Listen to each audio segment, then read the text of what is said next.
In the shadow of the swinging 60s, amidst a generation desperately searching for enlightenment, a different kind of sermon began to echo through the underground arteries of London, New York, and San Francisco.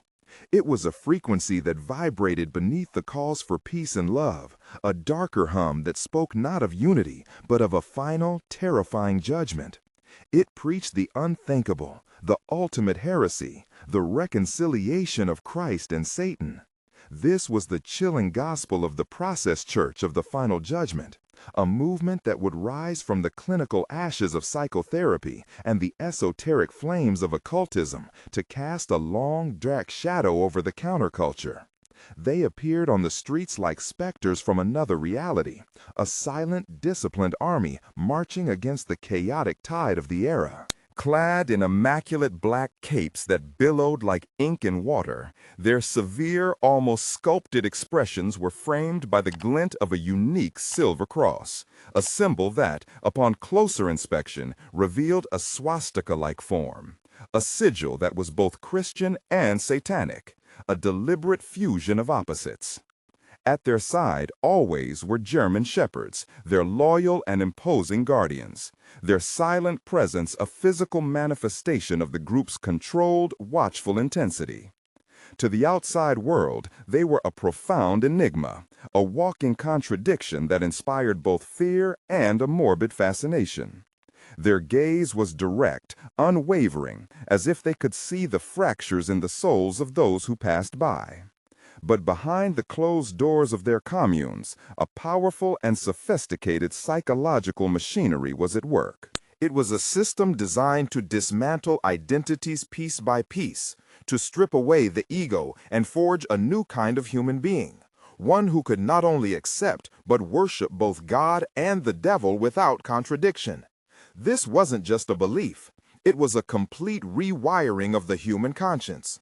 Whispers followed them like a cold mist, stories of intense, emotionally draining rituals, of psychological manipulation so subtle it felt like revelation, and of a theology that embraced destruction as a necessary, even holy act. Soon, those whispers would grow louder, connecting them to some of the most infamous and brutal crimes of the era, blurring the fragile line between a spiritual quest and a descent into absolute madness. The world was about to learn that the path to ultimate unity could be paved with absolute control, and that a promise of salvation, when twisted, could become inextricably entangled with the specter of death. This is the story of that twisted path. To understand the genesis of this darkness, one must first look at the soil from which it grew. The mid-1960s was a crucible of profound change, a world fractured by ideological wars, social revolutions, and a deep, gnawing spiritual hunger. The air itself seemed thin, stripped of old certainties. For a generation adrift, the promises of traditional religion felt hollow, like echoes in an empty cathedral, while the burgeoning counterculture's mantra of peace and love often proved too fragile to mend the deep psychic wounds of a society grappling with war, assassination, and existential dread. It was a landscape of spiritual hunger, a vast open plain where any new truth, no matter how strange, could take root. Into this void stepped a new breed of prophet, armed not with ancient scriptures, but with the new, potent language of psychology. And at the heart of this story are two such figures, Robert D. Grimston and Mary Ann McLean. They were a magnetic dyad, a perfect fusion of intellect and intuition. De Grimston, the aloof intellectual with a background in architecture, possessed a gift for weaving complex psychological and theological concepts into a compelling, almost academic framework. McLean was his counterpart, the fiery, intuitive force, a woman whose piercing gaze and commanding presence could disarm and dominate in equal measure. They were not flower children or idealistic hippies. They were sharp, intensely charismatic, and intellectually formidable individuals who met within the highly structured, psychologically demanding world of the Church of Scientology. Here, they found more than a belief system. They found a blueprint, a meticulously engineered machine for reshaping human consciousness. Scientology, with its methodical system of auditing, a relentless, almost surgical form of interrogation disguised as therapy, provided them with a powerful toolkit for deconstructing the human mind. They learned to peel back the layers of a person's identity, to locate the precise pressure points of trauma, guilt, and desire. It was a process of psychological excavation where every secret, every weakness was unearthed, cataloged, and then used to systematically dismantle an individual's sense of self, only to rebuild it in a new, desired image. They mastered the art of creating a closed, self-referential reality, an echo chamber where the leader's word was not just law, but the very fabric of existence. But for de Grimston and McLean, the teachings of L. Ron Hubbard were merely a foundation. They saw its limitations, its lack of metaphysical grandeur. They craved something more primal, more apocalyptic. They saw the potential to take Scientology's clinical efficiency and inject it with a terrifying metaphysical purpose. In 1963, they broke away, but they did not leave empty-handed. They carried with them the cold, effective machinery of mental manipulation, and they were about to fuse it with an explosive cocktail of occultism, Christian eschatology, and their own dark, grandiose vision for humanity. Their first venture was a group called Compulsions Analysis, a name that sounded more like a sterile clinic than a burgeoning cult. Operating from a discreet London office, it presented itself as a sophisticated form of psychotherapy. But this was merely the chrysalis. Within its quiet, unassuming walls, they began to refine their hybrid techniques, gathering a small, devoted following of disillusioned artists, intellectuals, and socialites. These early adherents, seeking relief from their own compulsions, were unaware they were the first test subjects in a grand and sinister experiment. An experiment to see if the human mind could be systematically broken down and reassembled to embrace the ultimate contradiction, the unity of all opposites, including good and evil, God and his eternal adversary. The transformation was gradual, then absolute. The sterile analytical language of compulsions analysis began to dissolve, replaced by something far more potent and terrifying: prophecy. The quiet therapy rooms, once filled with the detached language of psychological assessment, now became charged with a mystical intensity. D. Grimston, no longer just a guide but a vessel, began to produce a series of channeled writings he claimed were divine revelations, the true architecture of their universe. It was a cosmos defined not by a simple duality of good and evil, but by a complex, warring pantheon of four distinct gods. There was Jehovah, the wrathful God of discipline and vengeance, whose essence was control. Lucifer, the brilliant god of light, intellect, and rebellion, who urged humanity to embrace life and its pleasures. Satan, the dark god of chaos, destruction, and the base, primal instincts that society sought to repress.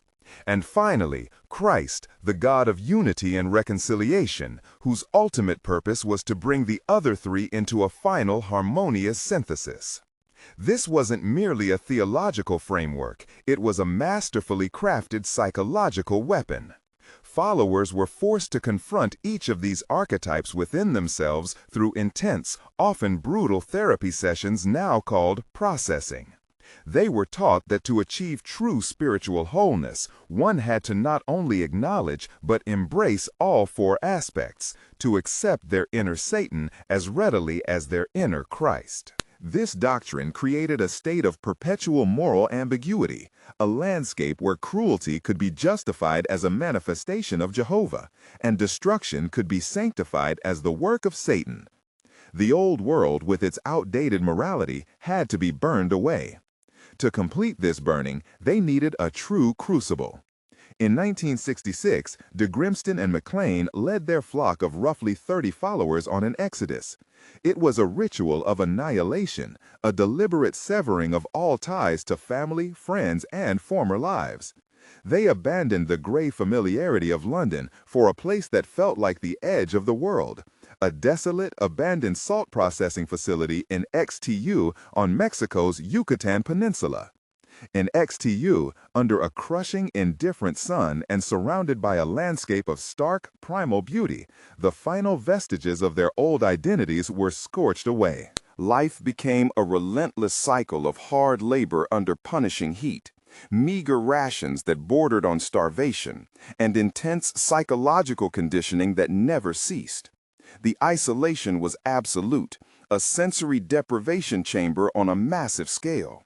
There was no outside world, no dissenting voices, only the inescapable doctrines of De Grimston and the watchful, unforgiving eyes of McLean. It was here, in this remote wilderness of salt flats and crumbling concrete, that the group was reborn. They emerged no longer as a collection of individuals, but as a single, unified entity, their wills subsumed into one. The process church of the final judgment was now a reality. Their iconic black uniforms and the ever-present German shepherds became standard, symbols of their discipline and their profound separation from the profane world. They had been systematically broken down and remade in the image of their gods, a silent, disciplined army forged in the fires of psychological extremity. But this self-imposed exile was only the forging. Now this newly minted spiritual force was about to be unleashed back upon the world they had renounced, and their first target would be the very heart of the counterculture they so despised. Their return was not a quiet assimilation, but a calculated, spectral invasion. From the purifying furnace of XTU, they fanned out like a dark stain spreading across a vibrant canvas, establishing chapters in the very epicenters of the Cultural Revolution, London's Mayfair, New York's East Village, and, most fatefully, San Francisco's Haight-Ashbury. They moved with a chilling purpose, their black-clad processions cutting through the vibrant, chaotic swirl of the hippie movement like a shard of obsidian in a kaleidoscope. They were a deliberate antithesis to everything the counterculture stood for. Where the hippies were fluid, spontaneous, and colorful, the process was rigid, disciplined, and monochromatic. Their severe expressions a silent, damning critique of the era's naive optimism. But their primary weapon was not their intimidating appearance. It was far more insidious and sophisticated. They launched a magazine, a glossy, professionally designed publication called The Process. This was no crude, stapled-together zine. It was a heavy, glossy artifact, a work of art and psychological warfare, a Trojan horse designed to infiltrate the minds of the intellectual and artistic elite. Its pages were a masterclass in cognitive dissonance, a jarring collage of avant-garde photography, esoteric art, and De Grimston's dense apocalyptic essays. Most cunningly, it featured interviews with influential cultural figures like Marianne Faithfull and George Clinton, luring readers in with familiar names before plunging them into the church's dark theology. Issues were given stark, one-word themes: fear, sex, death, madness, and explored them with a clinical detachment and moral ambiguity that was both terrifying and utterly magnetic. An interview with a rock star might sit opposite a chilling, detached essay by De Grimston on the necessity of fear. This was the point of rupture, the moment the process breached the walls of its own insular world and began to actively poison the cultural wellspring. They weren't just recruiting the lost and vulnerable anymore. They were aiming for the tastemakers, the thinkers, the artists. They offered a stark alternative to the flimsy promise of peace and love, a brutal, structured path through the coming chaos. Their message resonated in the growing disillusionment of the late 60s as the summer of love curdled into a winter of discontent. The dream was dying, and the process was there to perform the autopsy, offering a terrifyingly coherent explanation for the chaos. But as their external influence grew, the internal foundation began to crack. The dyad of De Grimston and McLean, once a perfect fusion of prophet and enforcer, started to fracture under the weight of their own creation. While De Grimston floated higher into the abstract realms of his channel theology, becoming more of a remote, messianic figure, McLean's feet were planted firmly on the ground, her hands tightening around the levers of power. She was the architect of the group's day-to-day reality, the enforcer of its brutal discipline, the one who understood that an apocalypse required not just prophets, but soldiers. Here begins the part of the story where the whispers turn into screams. The church's public facade of intellectual provocation concealed a deepening private reality of fear, paranoia, and an ideology that was becoming increasingly fixated on violence as a sacred act. The teachings began to emphasize Jehovah, the God of severe judgment, and Satan, the agent of destruction, over the more palatable aspects of Lucifer and Christ. The processing sessions grew harsher, the psychological pressure more intense. The church was turning inward, becoming a pressure cooker, and the whispers of its extreme practices were about to become screams that would echo through the darkest corridors of the era. The schism was not a sudden explosion, but a deep structural failure at the heart of their creation. McLean, now calling herself the Oracle, consolidated her power with ruthless efficiency. She was the pragmatist of the apocalypse, focused on logistics, hierarchy, and absolute obedience. De Grimston, the teacher, became increasingly isolated, a prophet lost in his own labyrinthine prophecies, detached from the grim, terrestrial machinery McLean was building. The confrontation was inevitable. In a decisive power play, McLean orchestrated a tribunal, turning the church's psychological tools against its own creator. De Grimston was accused of failing his divine mandate, his spiritual authority was publicly dismantled, and in 1974 he was excommunicated, cast out from the world he had envisioned. With him gone, McLean's control was absolute. The church was purged of his influence, and its focus shifted entirely to Jehovah's severe judgment and Satan's destructive force. Life inside the chapters became a stark militaristic existence. Fear was the air they breathed, surveillance was constant, and confessions were used as weapons to ensure loyalty. This internal rot soon found a horrifying echo in the outside world. In the wake of the 1969 Manson family murders, investigators exploring California's dark counterculture found circumstantial but chilling connections to the process. Members had reportedly been in the same locations, and Charles Manson's apocalyptic helter-skelter prophecy mirrored the church's own doctrine of a violent end times followed by the rise of a chosen elite. Though no direct link was ever proven in a court of law, the association became an indelible stain. The legend grew darker during New York City's Son of Sam panic in 1977. After his capture, the killer, David Berkowitz, claimed he was not a lone madman, but a member of a sprawling satanic cult with ties to the process. These allegations, amplified by investigative journalist Maury Terry's controversial book, The Ultimate Evil, cemented the Process Church's place in the burgeoning satanic panic of the 1980s. In the public imagination, they were no longer just a bizarre fringe group. They were the architects of a nationwide network of evil.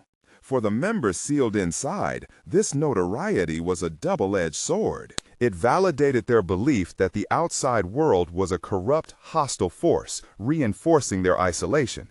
But it also brought unwanted scrutiny from law enforcement and the press. The walls of their communes, once designed to keep the world out, now felt like the walls of a prison, trapping them with their own escalating paranoia and the monstrous legends they had inspired. The legend became a cage. By the early 1980s, the Process Church was more of a phantom than a movement, a specter conjured in the pages of true crime paperbacks and the flickering glow of late-night television specials. The very darkness they had cultivated to separate themselves from the world had turned on them, painting them as the ultimate unseen enemy in a society gripped by a paranoid moral panic. The pressure, both internal and external, was unsustainable. The apocalyptic fervor that had fueled them for over a decade had finally begun to cool, leaving behind the cold ash of burnout and profound disillusionment. The final judgment they had so eagerly awaited had arrived, not as a fiery cosmic apocalypse, but as the slow, quiet death of a toxic brand. Mary Ann McLean, ever the survivor, the pragmatist of the apocalypse, recognized that the entity she commanded was dying, poisoned by its own mythology. In a final, masterful act of psychological manipulation, she turned her methods inward one last time, not to break her followers, but to save the organization itself. The transformation was a quiet, systematic shedding of skin. The stark, terrifying iconography was the first to go. The black capes were folded away.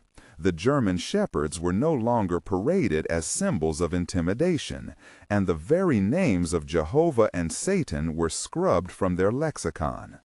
The process church of the final judgment simply ceased to exist.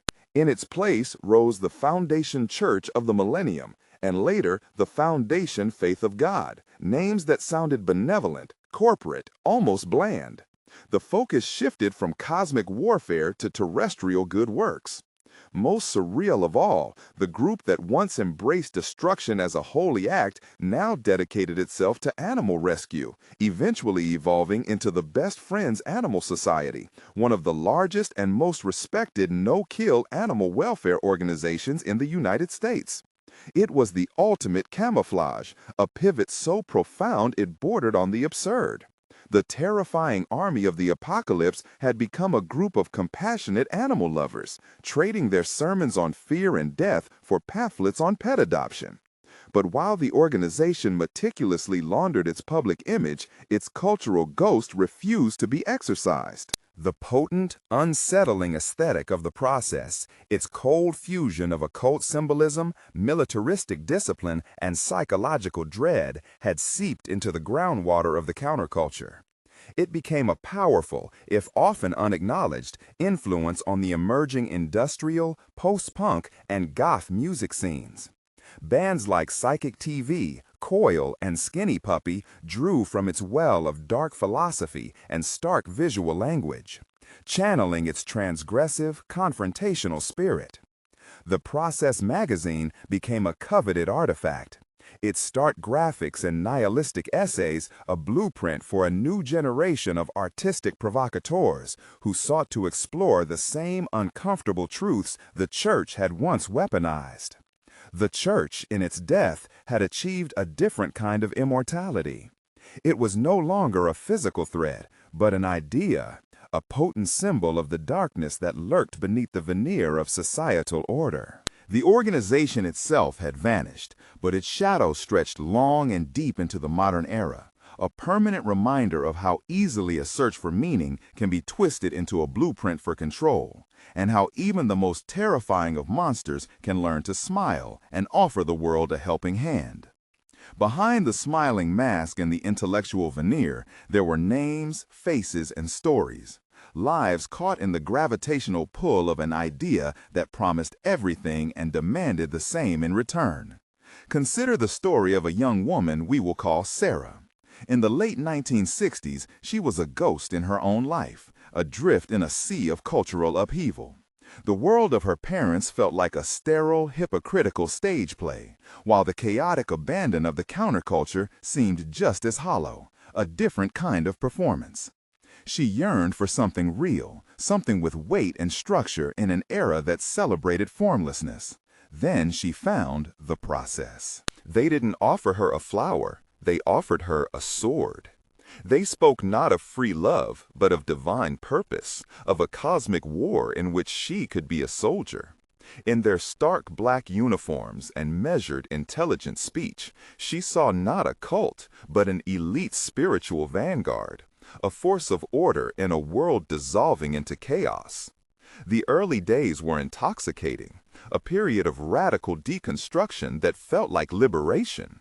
The psychological exercises, the intense group sessions known as processing, felt like a radical form of therapy. They promised to peel back the layers of social conditioning, to excavate the authentic self buried beneath years of compromise and fear. For the first time, she felt seen, understood, chosen. But the peeling never stopped. Soon, the process of excavation became an act of demolition. Her past was reframed as a source of shame, her family as a corrupting influence, her cherished memories as evidence of her weakness. For the first time, she felt seen, understood, chosen. But the peeling never stopped. Soon, the process of excavation became an act of demolition. Her past was reframed as a source of shame, her family as a corrupting influence, her cherished memories as evidence of her weakness. Her doubts were labeled as failures of will, her fears as proof of her secret allegiance to Jehovah, the cosmic force of stagnation and conformity. The community that had once felt like a sanctuary began to feel like a perfectly designed prison, its walls built not of stone, but of psychological dependence and mutual surveillance. The leaders, Robert and Marianne, were distant, almost mythical figures, their pronouncements delivered as divine writ, their authority absolute. The love she was promised was conditional, a currency that was earned through obedience and could be withdrawn at any moment, plunging her into an abyss of spiritual and social isolation. Leaving was not a single act of courage, but a slow, agonizing war of attrition against her own mind, a mind that had been rewired to see the outside world as a dangerous, meaningless wasteland. For years after she finally walked away, the world seemed muted, its colors washed out compared to the stark black and white certainties of the church. She had to learn how to make simple choices again, how to trust her own judgment without the fear of divine retribution, how to rebuild an identity that had been systematically hollowed out and replaced with dogma. Her story, and the stories of countless others like her, is the quiet, human truth beneath the headlines and the dark mythology. It is the story of a search for meaning that led to a profound loss of self, a testament to the deep and lasting wounds that are inflicted not by physical chains, but by the slow, methodical capture of the human soul. The story of the Process Church is therefore more than a historical curiosity. It is a chilling map of a universal human vulnerability. It reveals how the noble search for purpose can be hijacked by the primal fear of uncertainty. In an age of collapsing traditions and existential anxiety, the Process offered not answers, but a single, all-encompassing answer. They understood a terrifying psychological truth. In the face of chaos, the human mind does not crave freedom as much as it craves structure, even if that structure is a cage. In an era that promised absolute liberation, it revealed the vertigo that comes with having no ground beneath one's feet, and it offered a firm, unyielding floor.